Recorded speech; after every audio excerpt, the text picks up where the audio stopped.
اب میں نے کہنا شروع کیا ہے کہ جو غیر مسلم ہیں اللہ تعالیٰ ان کو توفیق دے دے، شاید وہ میری ہیلپ کر لیں، کیونکہ پاکستانیوں میں تو توفیق نہیں ہے۔ 2017 میں گئی تھی، اس کے بعد سے لے کے اب تک میں نے کسی ڈاکٹر سے چیک اپ نہیں کروایا، میرے وسائل نہیں۔ میں گئی تھی کراچی ARY کی طرف سے، بڑے پیسے اناؤنس ہوئے، اتنے ہوئے تھے کہ میں نے زندگی میں یہ سوچ لیا تھا کہ یار اب میری زندگی سدھر گئی۔ میری ٹانگوں میں نا ان حصوں میں اتنا گوشت کا گٹھل ہے، کہ ماشاءاللہ سے پاکستان میں میری ویڈیو چلتی ہے، بہت سے ڈاکٹر دیکھتے بھی ہوں گے، لیکن کبھی آج تک کسی ڈاکٹر نے رجوع نہیں کیا۔ جتنا اناؤنس ہوا تھا اس میں میرا مکان بھی آ سکتا تھا، مجھے علاج بھی ہو سکتا تھا، میرا عمرہ بھی ہو سکتا تھا، میں اپنی زندگی کچھ بہتر ہو کے گزار سکتی تھی۔ کسی کے آگے ایسے ہاتھ نہیں پھیلانا۔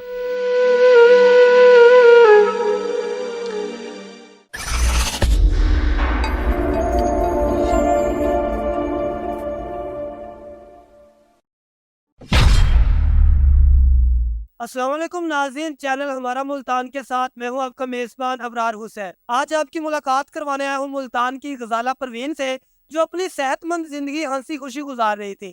اچانک ان کی زندگی میں ایک حادثہ ہوتا ہے اور اس حادثے کے بعد ان کا وزن بڑھنا شروع ہو جاتا ہے۔ وزن بڑھ کر 300 کلو گرام ہو جاتا ہے۔ اگر منوں میں بات کریں تو یہ 7.5 من وزن بنتا ہے۔ ان کی زندگی میں ایسا کیا حادثہ ہوا کہ جس کے بعد ان کا وزن اتنا زیادہ بڑھ گیا؟ اپنی زندگی کیسے گزار رہی ہے؟ 25 سالوں سے یہ صرف ایک چارپائی پر بیٹھ کر اپنی زندگی گزار رہی ہے، چل پھر نہیں سکتی، علاج کے لیے اپنا گھر تک بیچ دیا لیکن علاج نہ ہو سکا۔ ان کی زندگی میں ان کو کیا مسائل ہے، انہی کی زبانی جان۔ آپ کا وزن اتنا زیادہ بڑھ گیا 300 کلو گرام تک۔ بس یہ میں سیریس ہی گری تھی، اور اس کے بعد جو ہے میں علاج نہیں کروا سکی، کچھ وسائل نہیں تھے، اور اس کے بعد یہ کہ ایسی بیٹھ گئی اور ایسے موٹاپا پھر ہو گیا۔ موٹاپے کے ساتھ تو پھر آپ کو پتہ ہے کہ بہت سی بیماریاں جو ہیں وہ ہو جاتی ہیں۔ آپ کو جب پتا چلا کہ آپ کا وزن بڑھنا شروع ہو گیا تو آپ نے اس کا علاج نہیں کروایا، کسی ڈاکٹر کے پاس نہیں گئی؟ یہ اچانک سے اتنا زیادہ کیسے بڑھ؟ جی کوشش کی جتنا ہو سکتا تھا اس ٹائم میرے سے میں نے کیا، لیکن جو کہنا چاہیے نا کہ اتنے وسائل نہیں تھے جو کہ میں بالکل جو ہے نا اپنا علاج مکمل کروا سکتی۔ آپ کی کتنی عمر ہے؟ تقریباً 40 کے قریب۔ اور آپ شادی شدہ ہیں؟ جی جی اللہ کا شکر، شادی شدہ۔ آپ کے کتنے بچے ہیں؟ میرے بچے نہیں ہیں، میرے ہسبینڈ ان کے بچے ہیں ماشاءاللہ سے، ان میں سے ایک بیٹا اور بہو میرے پاس رہتے ہیں۔ ہسبینڈ جو ہے وہ فالج کے مریض ہے، وہ بھی یہیں پہ ہی ہوتے ہیں میرے پاس، تقریباً کبھی بیٹیوں کے پاس کبھی میرے پاس۔ علاج کے لیے جو اب آپ کی میڈیسن استعمال ہو رہی ہیں وہ کیسے مینج کرتی ہیں؟ آپ نے بتایا کہ آپ کے جو ہسبینڈ ہیں وہ بھی فالج کے مریض ہیں، تو آپ اپنے معاملات پھر کیسے کر رہی ہیں؟ اللہ تعالیٰ نے بس وہ کہتے ہیں کہ کوئی نہ کوئی رحمت کی ہے۔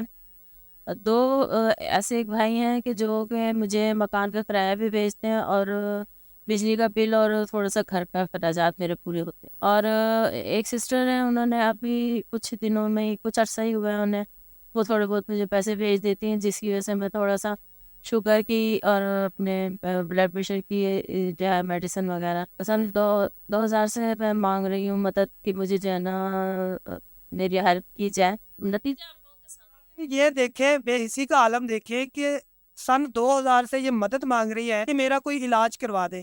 سن 2000 سے اب تک یہ 24 سال بنتے ہیں۔ ان کی بیماری کی اگر 2-3 سال ملائیں تو یہ 25 سے 27 سال بنتے ہیں۔ 27 سالوں میں کسی سرکاری ہسپتال میں اور کسی بھی گورنمنٹ ادارے کی طرف سے ان کا کوئی علاج نہیں کروایا گیا، ان کی کوئی ہیلپ نہیں کی گئی۔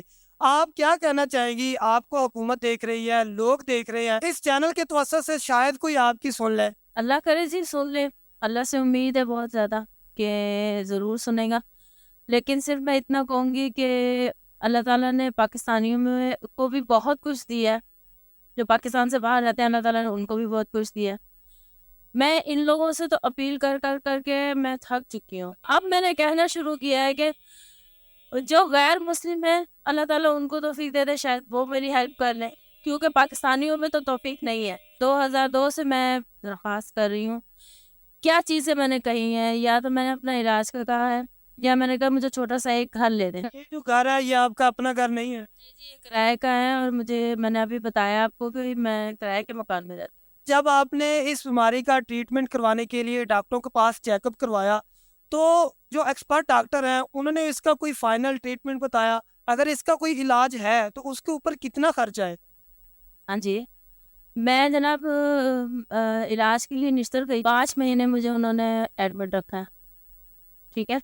5 مہینے کے بعد انہوں نے مجھے جناب ریفر کر دیا Lahore service hospital doctor Mahmood Ayaz کے پاس.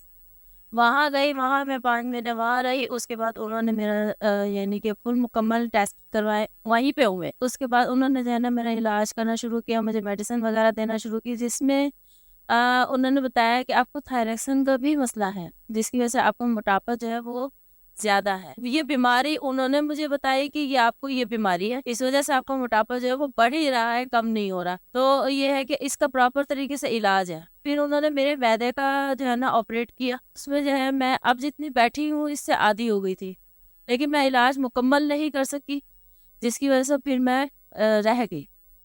اور یہ میرا موٹاپا جو ہے دوبارہ سے بڑھ گیا. 2017 میں گئی تھی لاہور میں, یہ آپ کو بتا دو. اس کے بعد سے لے کے اب تک میں نے کسی ڈاکٹر سے چیک اپ نہیں کروایا. میرے وسائل نہیں ہیں, میں نہیں کروا سکتی, کیونکہ ابھی تقریباً کوئی 4 یا 5 مہینے ہوئے. ایک بہن ہے جو مجھے زخم ہوتے ہیں تو جس کے لیے وہ مجھے میڈیسن وغیرہ مجھے دلا دیتی ہیں, وہ ہے. اب نہیں تو اس سے پہلے جو ہے میرے پاس کوئی بھی ایسا بندہ نہیں تھا کہ جو ہے نا مجھے کوئی علاج کروا سکتا یا کچھ کر سکتا. میں نے ابھی تک کسی ایسے ڈاکٹر کو نہیں دکھایا ہے کہ جو مجھے یہ بتا دے کہ آپ کی بیماری کا کتنا علاج ہو سکتا ہے, کتنا پیسہ لگے گا, یہ کیا ہے, یہ آیا کہ ملتان میں بیماری کا علاج مکمل ہے یا نہیں, یہ ملتان سے باہر ہے, یہ مجھے ابھی تک نہیں پتہ چلا. کیونکہ ماشاءاللہ سے پاکستان میں میری ویڈیو چلتی ہے, بہت سے ڈاکٹر دیکھتے بھی ہوں گے, لیکن کبھی آج تک کسی ڈاکٹر نے رجوع نہیں کیا. کیا آپ کے جسم کے ساتھ ہوتا ہے؟ آوازاری آپ نے کہا, کیا تکلیف ہوتی ہے, پین ہوتی ہے جسم؟ میں نے آج تک کبھی کسی بھی انٹرویو میں نہیں بتایا کسی کو, لیکن یہ میں آج ایک چیز کہنا چاہتی ہوں. میری ٹانگوں میں نا ان حصوں میں اتنا گوشت کا گٹھل ہے دونوں سائڈ. ٹھیک ہے نا. میں یہ چاہتی ہوں میرا اگر علاج کوئی کروائے تو مجھے یہ جو ہے نا اس کا آپریٹ کروا دے, تاکہ جو ہے نا میں تھوڑا سا اپنے آپ کو بہتر سمجھ سکوں, کیونکہ یہ مجھے بہت تکلیف دیتے ہیں. زخم انہی کے اوپر, زیادہ تر زخم گرمیوں میں سردیوں میں انہی کے اوپر بہت زیادہ زخم ہو جاتے ہیں, جس کی وجہ سے میں بیٹھ نہیں پاتی ہوں. اور یہ ابھی بھی آپ نے دیکھا ہوگا, اس سائڈ پہ بھی تکیہ, اس سائڈ پہ بھی تکیہ. جب اگر یہ تکیہ نہ ہو تو میں جو ہے نا میں بیٹھ نہیں سکتی. آپ کے انٹرویوز بہت سارے چینلز پر چلے, آپ کی کوریج بھی ہوئی, تو وہ جو سارے لوگ تھے ان کی وجہ سے آپ کو کوئی ہیلپ ملی, آپ کے ٹریٹمنٹ کے لیے آپ کو کوئی پیسے ملے, کوئی اناؤنسمنٹ ہوئی کہیں سے؟ تو یہ جتنی ہوئی ہے آپ کی سوچ ہوگی. جناب میں گئی تھی کراچی, کیا نام ہے, اے آر وائی کی طرف سے بڑے پیسے اناؤنس ہوئے, اتنے ہوئے تھے کہ میں نے زندگی میں یہ سوچ لیا تھا کہ یار اب میری زندگی سدھر گئی ہے. پھر کہاں گیا؟ وہ مجھ سے زیادہ جو تھے نا ضرورت مند, ان کے پاس چلے گئے. تو یہ ہنسی میں بات چھپا رہی ہیں, آپ بتائیں وہ پیسہ کون کھا گیا, کہاں گیا وہ پیسہ؟ آپ کا تو علاج نہیں ہوا, آپ تو ابھی بھی چارپائی پہ بیٹھے ہیں. اب میں ہنسی میں کیا کہوں اور سیریس ہو کے کیا کہوں, کہ بات اتنی سی ہے کہ اللہ اس کا بھلا کرے جس نے کھائے ہیں, یا اللہ اس کو نیکی کی ہدایت دے. اللہ کرے کہ وہ اس کو توفیق ہو کہ وہ آئندہ کبھی کسی کے ساتھ اس طرح نہ کرے. لیکن یہ کہ میرے ساتھ جو ہے نا یہی کچھ ہے. یہ اناؤنس ہوئے, میں صاف کہتی ہوں کہ آپ لوگ وہ پروگرام دیکھیں, اس میں دیکھیں کہ کتنا اناؤنس ہوا ہے, کتنا نہیں ہوا. اگر جتنا اناؤنس ہوا تھا اس میں میرا مکان بھی آ سکتا تھا, مجھے علاج بھی ہو سکتا تھا, میرا عمرہ بھی ہو سکتا تھا, میں اپنی زندگی کچھ بہتر ہو کے گزار سکتی تھی. مجھے کسی کے آگے ایسے ہاتھ نہیں پھیلانا.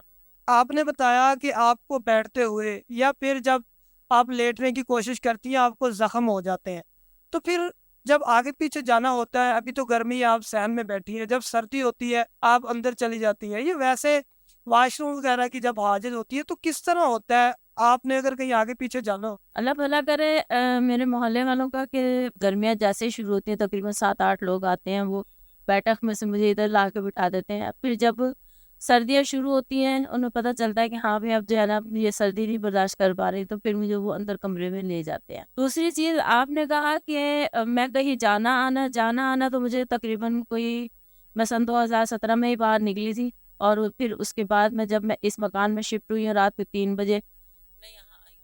شادی شدہ زندگی تھی, تب آپ کا وزن کتنا تھا؟ اگر میں یہ بتاتی ہوں کہ میرا وزن آپ سے بھی کم تھا تو پھر آپ لوگ ہنسو گے.